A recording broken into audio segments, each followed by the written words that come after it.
Active 911 is proud to partner with the Code 3 podcast. Active 911 designs technology for first responders to help heroes save lives. Learn more at active911.com. And I know they're under time compression, so they're like, well, I got to be quick about this. I understand, there's no pause button on the fire. I understand that you have to make quick decisions, but quick wrong decisions just lead to death faster.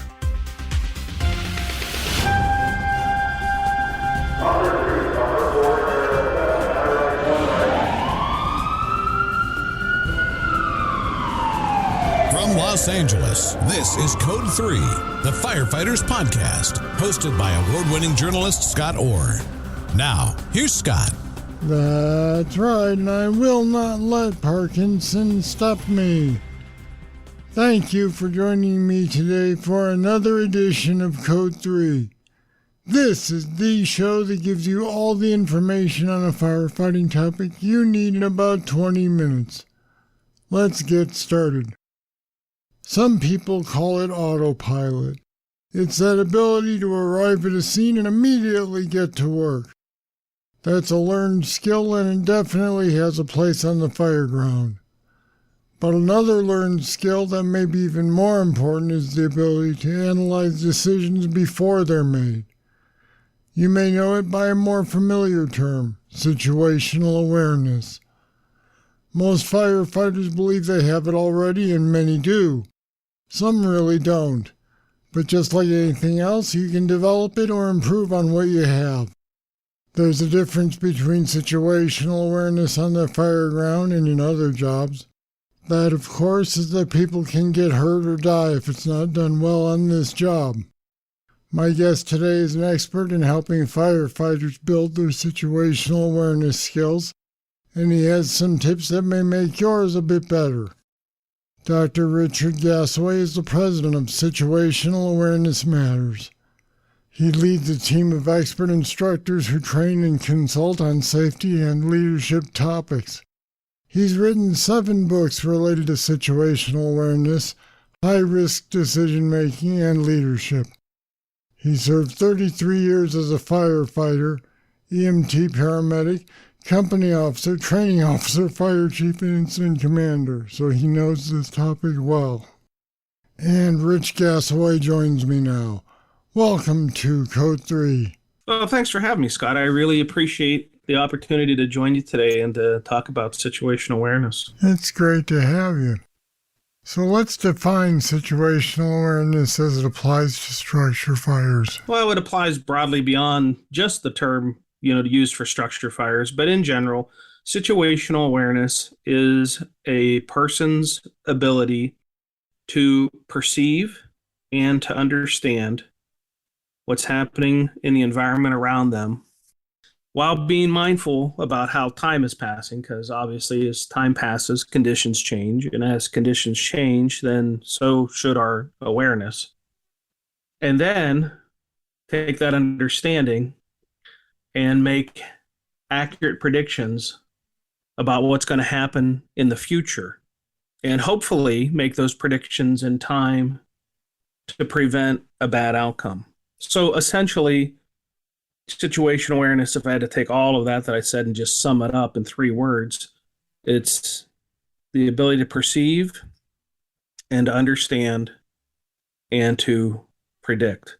Now, that sounds really simple until a person who is inquisitive says, well, how do I do each of those things?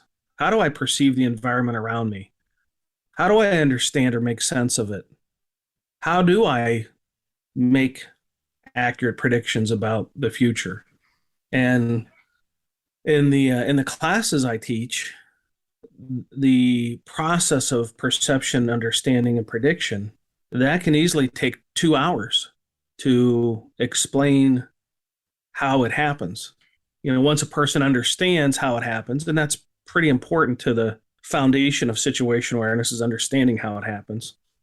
And then in a class, we would then proceed on and say, okay, what are some of the ways that it can go wrong or, go off the rails, or how does situational awareness get flawed, or how do you know it, and what do you do about it? So I have a long answer to your first question, but that in the nutshell is what situational awareness is. Now, I bet that every firefighter thinks they have good situational awareness, but do they really? Well, that's a great observation. I think there are a lot of firefighters who simplify in their minds what they think situational awareness is by saying things like, well, all I have to do is pay attention and I'll have good situational awareness, or have somebody watch my six and I'll have good situational awareness. It strikes me that that's the opposite of good situational awareness, counting on someone else. Yeah, you're right. Have somebody else do it for you. It's actually just more complex than that. And the purpose of what I'm trying to teach is to take the mystery out of it.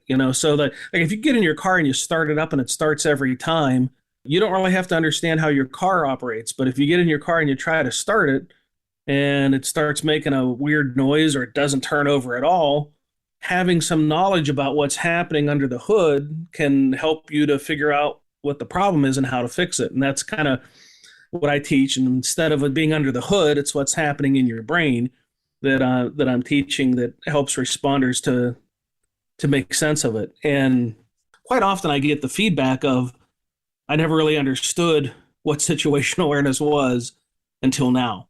Now I know. Now I really know what it is and why it's important and how to develop it.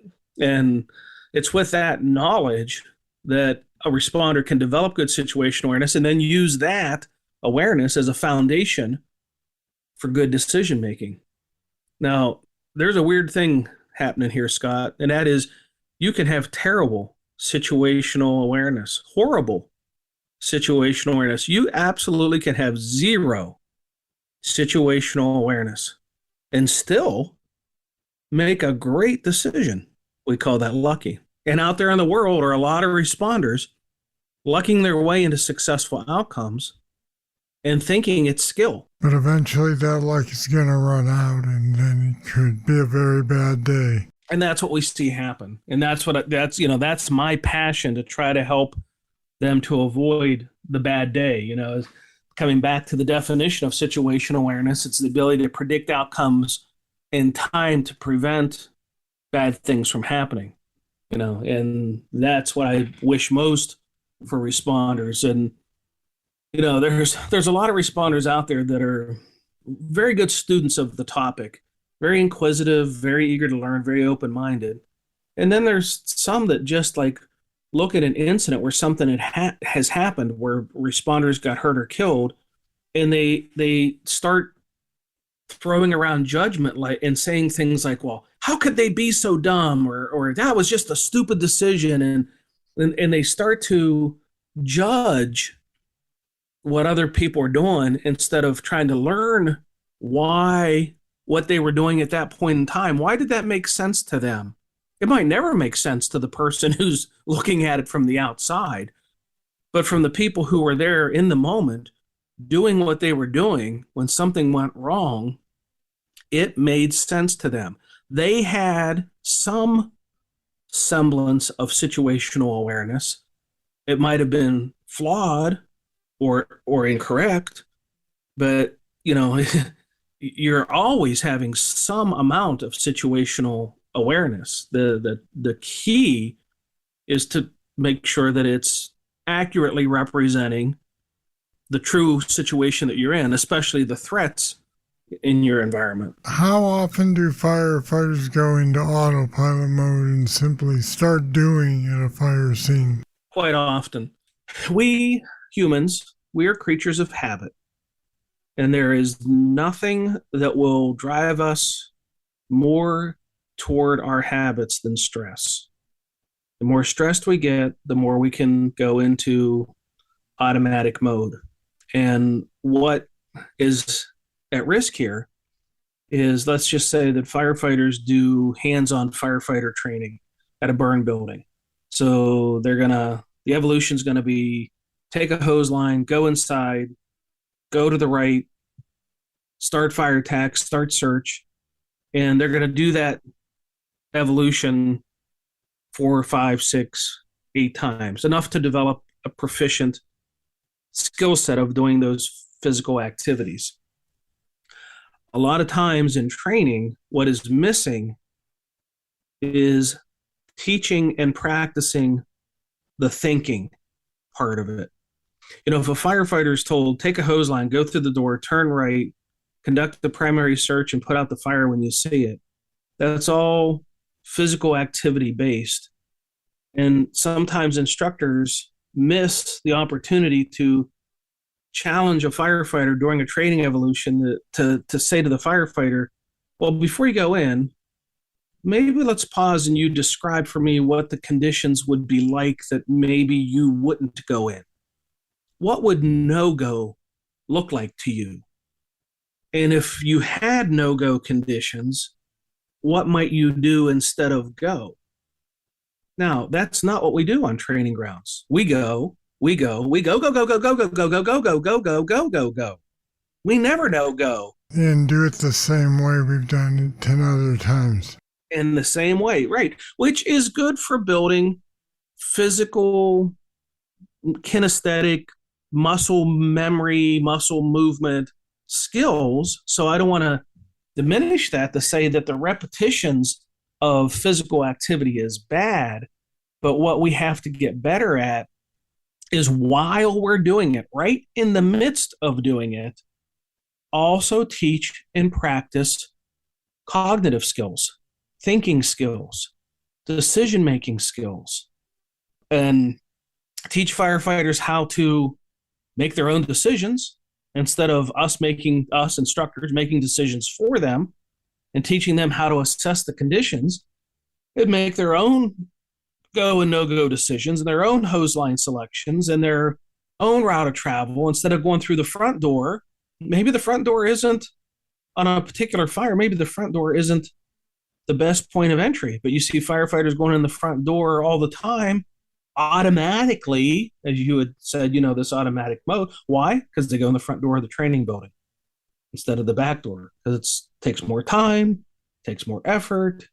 Heck, the front door is closer. Let's just go in the front door. And you see this, it's a great question, because you see this automatic performance happening a lot. And that leads to critics saying, what were they thinking? And I contend that probably many times they really weren't thinking. They were just doing. They were in the autopilot mode and performing without thinking. Now, if they train that way, if you train a firefighter to perform without thinking, then you can't sit in a classroom and tell a firefighter, think before you act. If you're going to teach them think before they act, then they have to be on the fireground or training ground in turnout gear with smoke, with a hose, with an engine noise in the background, practicing thinking before they act. Well, how do you practice that? I mean, it sounds like what you're describing is the IC's job. Are you saying that the IC should give more vague instructions and then allow the firefighters to make their own decision after that? No. What I'm saying is when we're training, say, a company officer, even a crew, in training, we should be teaching every member of a crew how to think, because an officer can make a decision mistake, or an officer can have flawed awareness. And if you have firefighters who are thinking, well, situational awareness is the officer's job, not mine, I'm not going to worry about it. That's the officer's job to do that. Well, no, it's everyone's job to do that. So as good instructors, what we would want to do is try to make sure that we're teaching everyone how to think and how to make decisions.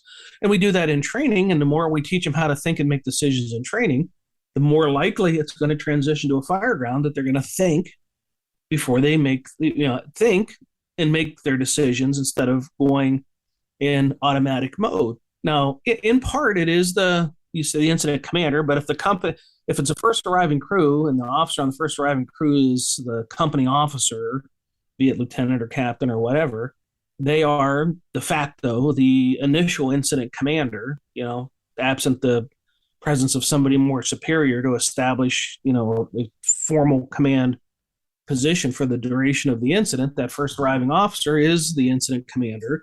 And, that's the person who carries the ultimate authority and responsibility for establishing the strategy, establishing the tactics. But again, you got to be careful that that person doesn't go in automatic mode, because they can. And if they do, and the firefighters follow in lockstep order, now you have the company officer / initial commander and the firefighters all engaged in a physical activity that might not fit the conditions. but they're doing it anyhow. Because they have trust in that officer that he has situational awareness. Right. Yeah. And then, another skill that needs to be taught that's kind of aligns with this is teaching firefighters how to speak up when they have a concern that an officer might be making an error in judgment or decision making. And, fear is a very powerful emotion. And if somebody fears the consequence or ridicule or embarrassment of speaking up, they may not speak up. And even though an officer has told their crew, if you see something, speak up, and the crew will say, okay, I will. When it comes right down to it, under stress and time compression, a lot of firefighters don't or won't speak up because they're not comfortable with it. So how do you get them comfortable with speaking up? Have drills, practice. Have practice evolutions. We practice hose lines, we practice search and rescue, practice speaking up. Actually run a drill where somebody speaks up to an officer. The best way to do this is ask the officer, if I needed to speak up to you and tell you that I think you're making a mistake, how would you want me to do that? What would you want me to say? Have the officer say, well, here's how I'd want you to address me. Then what do you think of this idea? The officer makes an intentional mistake, but doesn't tell them it's a mistake and sees if they catch it. Is that what you're talking about? I presume that you're framing that question on a training scenario, right? Yeah, of course. Yeah, okay. Yes, so long as that mistake doesn't lead to a actual consequence. In other words, if the officer can, as part of a planned evolution in the mind of the officer, make a bad decision and hope that a firefighter speaks up, but then they don't speak up and they start to implement that bad decision, the officer can say, okay, let's stop. We missed an opportunity here. That was intentionally a bad decision in the hopes that somebody would speak up. Did anybody think this was a bad decision? And hopefully there'd be somebody that'd say, well, I was kind of wondering, Well, invariably somebody's going to say yes, but you told us to do it, so we just did it. And that's a lot of times what happens. The firefighters respect the chain of command. We're a paramilitary organization. They're trained to follow the orders of their superiors, but officers can make errors in their judgment and their decision making. Their situational awareness can be impacted and lead to a bad decision that one of the firefighters might see what's happening, but if they again don't speak up out of just sheer respect for the officer's position, the crew could find themselves in a really imperiled place very quickly. I have interviewed firefighters that have been involved in catastrophic incidents, and some of those firefighters have told me, I knew it was going to happen. And then I'll say, like, well, what do you mean you knew it was going to happen? And based on things that have happened, over the course of years and how it was building up to a crescendo like this? Oh, no, I knew right there on the scene it was going to happen. Well, why didn't you speak up? Oh, no. I can't speak up. I'm not an officer. I'm just a line firefighter. So here's these, you can imagine the pain in their heart, especially if the incident resulted in a fatality or a career-ending injury. The pain they must feel to know that they could have spoken up, but they didn't for fear of ridicule, embarrassment. It's gonna be wrong, gonna get in trouble, and they, it's like you're a passenger on the train and you see the train tracks end up ahead, but you, for whatever reason, don't go up and tell the engineer you need to stop the train. I'll be back with more right after this.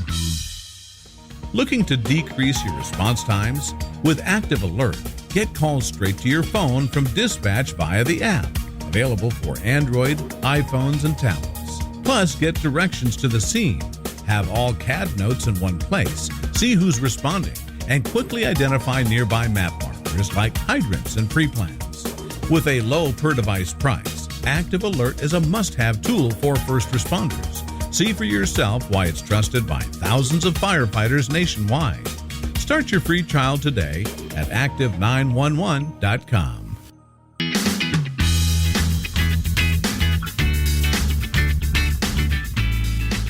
You make your living analyzing situational awareness. What's the most common flaw in the process that you find in real life? Well, it's a great question. I think it varies some depending on what industry it is, like whether it's fire service or policing or highway workers or industry.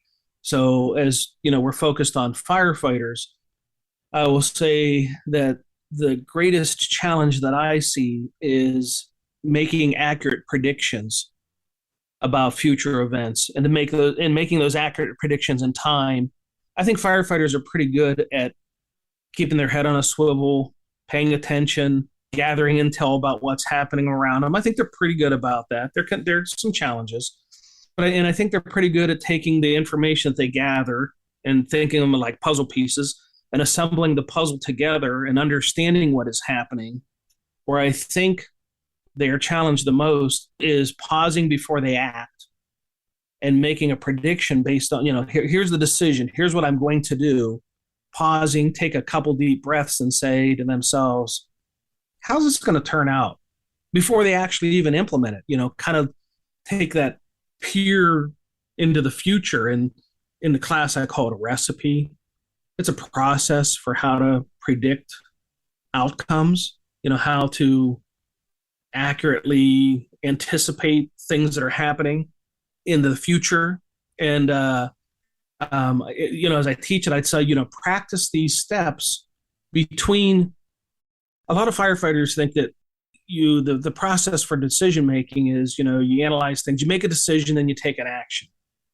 Make a decision, take an action. What I try to encourage them to do is to insert a step between decision and action. And that step that I try to talk them into inserting is prediction. Make a decision, pause, take like 2 really deep breaths, and make a prediction as to whether you really think your action is going to turn out successfully. I run an exercise in the leadership classes that I do where the students have to try to solve a problem, and after 15 or 20 failed attempts of trying to solve the problem, somebody gets a great idea about how to solve it, and they're like, okay, we're ready, set the timer, because I time them on their completion. And then I'll say, before we begin, and you're on a timer and you have to get this done in under 1 minute, before we begin, is there anybody on this team of 4 people? Is there anybody who thinks this isn't going to work? Speak up now if you think it isn't going to work. And somebody will say, yeah, I don't think it's going to work. Okay, then you're not ready to implement. Talk it through, tell them why you think it isn't going to work, and come up with a better solution. Don't just roll the dice and depend on luck and hope that it's going to work when you have really strong intuition, maybe based on your previous 19 attempts, that this isn't going to work. You got 4 brains working the problem, so why not use them? Yeah, or they'll say, no, we all think it's going to work. And then we do it, it doesn't work, and somebody will speak up and say, well, I kind of had my doubts. But they didn't speak up. It's like, there's so many lessons in this exercise for, this is just how we do it on Fireground. So I would hope that they would pause after their decision, take a couple of breaths, make a prediction. And again, there's a process for prediction. Run that process to make the prediction, see the outcome to see if it's going to be successful before they implement it. And I know they're under time compression, so they're like, well, I got to be quick about this. I understand, there's no pause button on the fire. I understand that you have to make quick decisions, but quick wrong decisions just lead to death faster. So, the importance of quick decision making is quick right decisions, and sometimes the whole process is improved when we just slow it down just a few seconds. And again, we're back to the automatic mode that wants to kick in and do things based on how we do in training. So it can be kind of a tough cycle on somebody who's under time compression and stress to actually pause and make those predictions. But that's the prediction part of the 3-step process of perception, understanding, and prediction. The prediction part is the one that I see most challenging for first responders. And I think it's mostly because of the time compression and the potential consequence that happens if there's a delay in their action. So they don't want to delay their action. They just want to make a decision and put it right into movement. And I understand that. I mean, I was there. I did it 33 years. I totally get the stress of it. But a lot of times I took quick action that I think luck probably saved me more than anything. At the time, it didn't feel like luck. At the time, I felt really smart because it turned out okay. But as I look back on it now, I'm thinking, geez, I was pretty doggone lucky. More times than I want to admit now. Yeah. It definitely takes some analysis to make good decisions. Oh yeah, that's right. But the good news is it can be taught. But we have to teach it and we have to practice it, and not just teach it and practice it in the classroom, Scott. We got to teach it and practice it when we'll go out in the fields and do the hands-on training too. Bring the cognitive from the classroom out into the field where we're doing the kinesthetic hands-on stuff, and practice the cognitive, practice the thinking while we're doing. And if we as instructors could get good at that, then what the byproduct or the output of that is firefighters who become critical thinkers and resilient problem solvers. And that's a gift. Give me somebody who can critically think and resolve problems versus the person who's got the ability to lift 500 pounds. I'll take the one who's going to probably save me is the one who can think our way out of a problem. Not to say I don't want to diminish those who we're going to probably beat me down and say, well, physical abilities are important too. Yes, they are. I'm not diminishing it. You can certainly have both. Yeah, be strong, but be a good thinker too. All right, we'll leave it there. Rich Gasaway, thanks for being my guest today on Code 3. Thank you, Scott. I really appreciate you having me. And if you want to know more about situational awareness or Rich Gasaway's training programs, you'll find that information on our website, code3podcast.com/awareness. Go take a look. If you're a patron of Code 3, there's another goodie waiting for you. This one's a short discussion about aviation safety. If you're not a patron, go to code3podcast.com/support and sign up today. For $10 a month, you'll support the show and you'll get Code 3 Bull Session content. That's the exclusive material that didn't make the show. It's for patrons only. It's code3podcast.com/support. All right, that's it. That's all for this edition of Code 3. Thank you for listening. I'll be back next time with more, and I hope you'll be here. I'm Scott Orr, and until then, stay safe. To contact us, get more information on today's show, or to subscribe to the podcast, go to code3podcast.com.